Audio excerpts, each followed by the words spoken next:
नमस्कार दोस्तों, कैसे हैं आप लोग। स्वागत है आप लोगों का ट्रैवल विद आदिदेव के एक नए व्लॉग में। आज इस वीडियो में हम बात करेंगे आदि कैलाश और ओम पर्वत के ट्रैवल गाइड और बेस्ट आइटिनरी के बारे में। ये वीडियो एज यूजुअल बहुत ही इंफॉर्मेटिव होने वाली है और आपके सारे सवालों के जवाब आपको इस वीडियो में मिल जाएगा।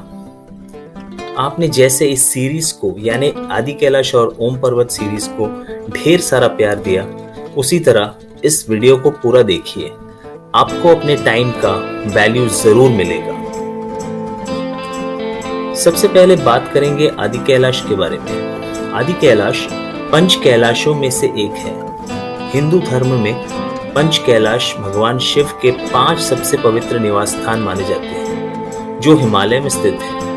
ये पर्वत श्रृंखलाएं आध्यात्मिक ऊर्जा, मोक्ष प्राप्ति और शिव पार्वती के वास के रूप में अत्यंत महत्वपूर्ण है, जहां की यात्रा का बहुत महत्व है। सबसे पहला कैलाश है कैलाश मानसरोवर, जो कि तिब्बत में है। दूसरा है आदि कैलाश, जो उत्तराखंड के पिथौरागढ़ जिले में है।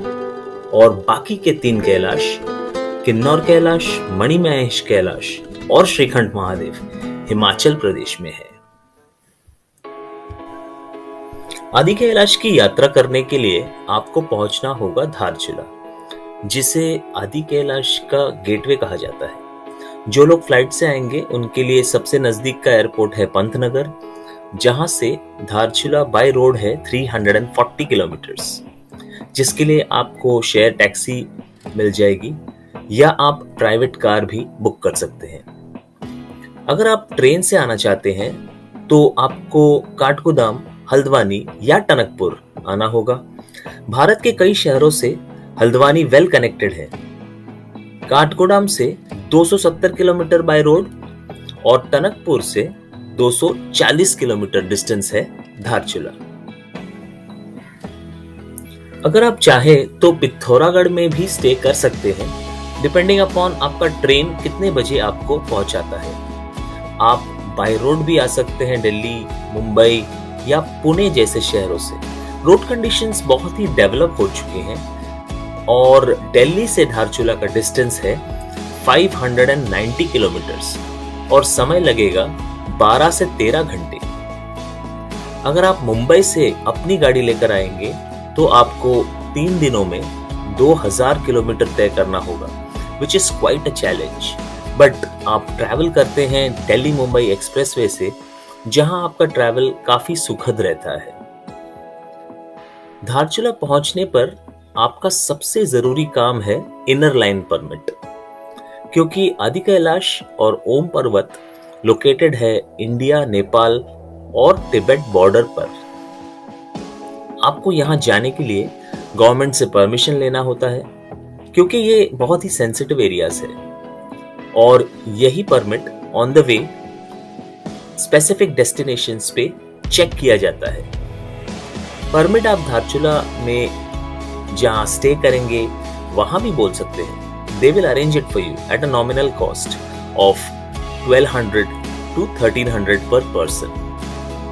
और डॉक्यूमेंट्स आपको लगेगा आधार कार्ड और पासपोर्ट साइज फोटोग्राफ्स।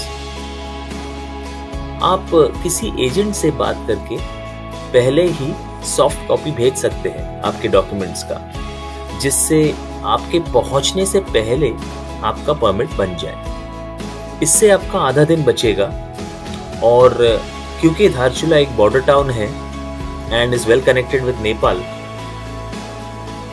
आप शाम के वक्त नेपाल घूमने भी जा सकते हैं थोड़ी देर के लिए।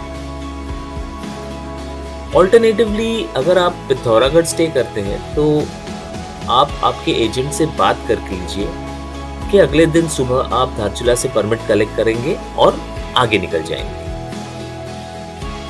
Also I would suggest that even if आप अपने खुद की गाड़ी लाते हैं तो आप गाड़ी धारचूला में या पिथौरागढ़ में रख दीजिए और धारचूला से 4x4 कैंपर या बोलेरो हायर कर लीजिए फॉर 4 days, क्योंकि ओम पर्वत के रास्ते बहुत ही खराब है और आपकी गाड़ी वाटर क्रॉसिंग्स पे फंस जाने की पूरे चांसेस हैं।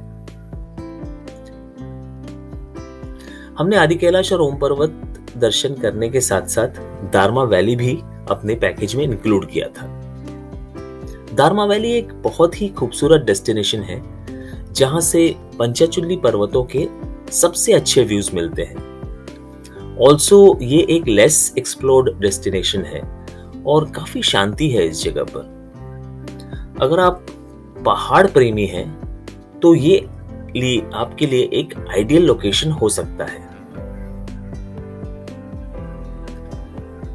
धारचूला से धारचूला आइटिनरी को करने में हमें लगे 6 दिन और 5 नाइट, जहां डे 1 में स्टार्ट करते हैं हम धारचूला से। धारचूला पहुंचकर परमिट कलेक्ट कर लीजिए और रेस्ट कीजिए। शाम को नेपाल जाइए और जल्दी सो जाइए। डे 2 हमें जाना है धारचूला से गुंजी, जिसका डिस्टेंस है 80 किलोमीटर्स और समय लगेगा 5 घंटे। पहाड़ों के घुमावदार रास्ते और परमिट चेक पॉइंट्स में लंबी कतार, यही रीजन है कि आपको 80 किलोमीटर कवर करने के लिए 5 से 6 घंटे लग जाएंगे। लेट्स से आप 10 बजे धारचूला से स्टार्ट करते हैं तो 3-4 बजे तक आप गुंजी पहुंच जाएंगे। गुंजी में कई सारे होम स्टेज बने हुए हैं जहां आप स्टे कर सकते हैं। ऑल्टरनेटिवली गुंजी से 1 किलोमीटर पहले नेपालचू है, that is also a very good option. 3 kilometre आगे नबी विलेज है, वहां भी आप रह सकते हैं। इन सभी होम स्टेज में पर पर्सन चार्ज किया जाता है, जिसमें रूम के साथ डिनर और ब्रेकफास्ट इंक्लूडेड रहता है। जनरली 1300 से 1500 का रेट ये लोग चार्ज करते हैं, depending upon the season and availability. Homestay पहुंचने के बाद आपको बाकी का समय कुछ नहीं करना है और आराम करना है, क्योंकि आप आए हैं धारचूला से, जिसका ऑल्टीट्यूड है 3000 फीट और गुंजी का ऑल्टीट्यूड है 10,500 फीट, और आपको एक्लेमेटाइज होना बहुत जरूरी है। अगले दिन आपको और भी हाई एल्टीट्यूड पर जाना है, सो आपको AMS यानी एक्यूट माउंटेन सिकनेस से अपने आप को बचाना है। आई वुड सजेस्ट कि आप अपने साथ कैम्फर यानी कपूर कैरी करें और एक छोटा ऑक्सीजन कैन भी रखें, just in case of any emergency requirement. इसी के साथ आपका डे 2 एंड होता है। डे 3 पर आपको गुंजी आपके होमस्टे से 38 किलोमीटर ड्राइव करके पहुंचना है जोलिंगकोंग, जो कि लास्ट मोटरेबल एरिया है। यहां से आपको 1.5 किलोमीटर का ट्रैक करना है और पहुंचना है पार्वती सरोवर और पार्वती मंदिर। जोलिंगकोंग से ही आपको आदि कैलाश के भव्य दर्शन हो जाएंगे अगर मौसम साफ रहे। गुंजी से चलते हुए रास्ते में पड़ेगा कुटी विलेज, जो कि इस रूट का आखिरी विलेज है। जोलिंगकोंग पहुंचने के बाद एक ट्रैक गौरिंगकुट तक भी जाता है, जो कि 3 किलोमीटर का है, और यहां से सबसे मनमोहक दर्शन होते हैं आदि कैलाश के। बट डिफिकल्टी लेवल थोड़ा ज्यादा होने की वजह से बहुत सारे लोग इसे नहीं करते हैं। ज्यादातर लोग पार्वती कुंड की तरफ ही जाते हैं। पार्वती मंदिर में दर्शन करने के बाद आप चले जाओ भीम की खेती की, जो कि अगेन 1 किलोमीटर का ट्रैक है। भीम की खेती एक मिरेकल है, जहां माना जाता है कि पांडवों ने यहाँ खेती की थी और आज भी यहाँ धान उगता है और अपने आप कट जाता है। It's simply a miracle with no scientific explanation. Bhim की खेती से वापस नीचे आ जाएंगे जोलिंगकोंग, वहां से फिर आप गाड़ी लेकर जाएंगे आपके होमस्टे गुंजी में। इसी के साथ डे 3 संपन्न हो जाता है। अगले दिन सुबह यानी डे 4 को आप होमस्टे से चेकआउट कर लीजिए, और इस दिन को हमें 20 किलोमीटर का डिस्टेंस ट्रैवल करके पहुंचना है नाबीडांग, जहां से आपको ओम पर्वत के दर्शन होंगे। यहां पहुंचने का रास्ता पूरी तरह से ऑफ रोडिंग है। फिलहाल थोड़ा डिफिकल्ट टेरेन है एंड इट्स क्वाइट टायरिंग। ओम पर्वत के दर्शन करके हमें आज जाना है दारमा वैली और शाम तक हम पहुंचेंगे दांतु विलेज। टोटल डिस्टेंस हम कवर करेंगे 140 किलोमीटर्स और समय लगेगा 7 से 8 घंटे। दांतू विलेज पहुंचकर हम आराम करेंगे और नेचर का आनंद लेंगे। अगर मौसम साफ रहे तो आपको आपके होमस्टे से ही पंचाचुल्ली के शानदार व्यूज मिल जाएंगे। इस तरह से आपका डे 4 एंड होगा। डे 5 हमें जल्दी उठना है और आज हमें जाना है पंचाचुल्ली बेस कैंप ट्रैक पर, जो कि 2.5 किलोमीटर्स का है। जंगलों के रास्ते से होते हुए आप बेस कैंप तक पहुंचेंगे, जहां से आपको पंचाचुल्ली के भव्य दर्शन मिलेंगे। काफी लोग इस लोकेशन को नहीं करते, बट मेरा पर्सनल ओपिनियन है कि आपको इस जगह को देखना अवश्य चाहिए अगर आपके पास एक दिन एक्स्ट्रा है। It's worth it. अगर आप नेचर लवर है तो आपको जरूर पसंद आएगा।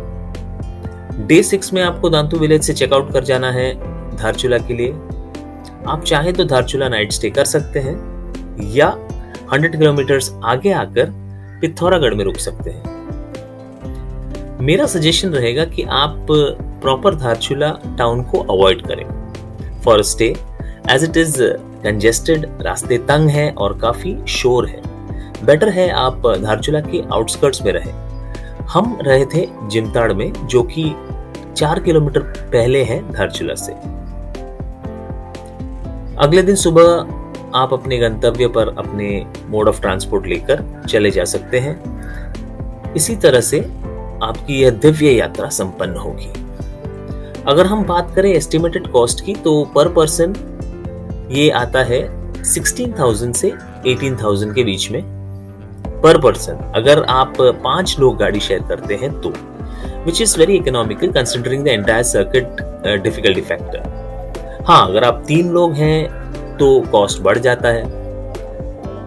इट ऑल्सो डिपेंड्स कि आप किस वक्त जाते हैं। मई जून में जनरली रेट्स हाई रहते हैं। वैसे इस सेक्टर में जुलाई और अगस्त के मंथ्स को अवॉइड करना चाहिए, क्योंकि मॉनसून में बहुत जगह पर लैंडस्लाइड्स होते हैं। Again, September and October is a good time to visit. Summarise the whole episode, ये एक ऐसा डेस्टिनेशन है जिसका रिलीजियस वैल्यू तो है ही, साथ में भरपूर नेचर का आनंद आप उठा सकते हैं। अगर आप मुंबई से मुंबई ट्रैवल करें विथ योर ओन कार तो आपको 12 दिन लगेंगे। एंड ऑफ कोर्स इसमें आपके पेट्रोल का खर्चा, टोल चार्जेस, होटल चार्जेस, ये सब ऐड हो जाते हैं। तो ऐसे आप बना सकते हैं 6 दिन का आइटिनरी धारचूला से धारचूला। और मैं आपको कुछ इंपॉर्टेंट टिप्स देना चाहूंगा। सबसे पहले परमिट, जो कि सबसे जरूरी है, और आपको इसका हार्ड कॉपी रखना है, यानी प्रिंट आउट लेना है, क्योंकि हर चेक पोस्ट पे इसे फिजिकली चेक किया जाता है।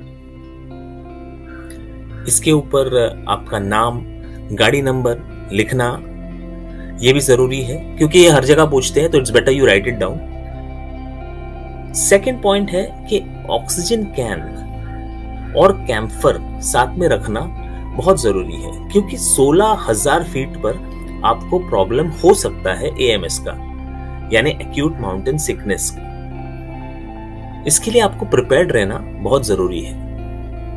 थर्ड टिप ये है कि आपको गर्म कपड़ों के साथ साथ मंकी कैप या मफलर जैसे चीजें रखनी है, जिससे आपके कान को आप ढके रख सकें, बिकॉज यहाँ हवा बहुत तेज चलती है and once that air gets into your head it becomes a problem.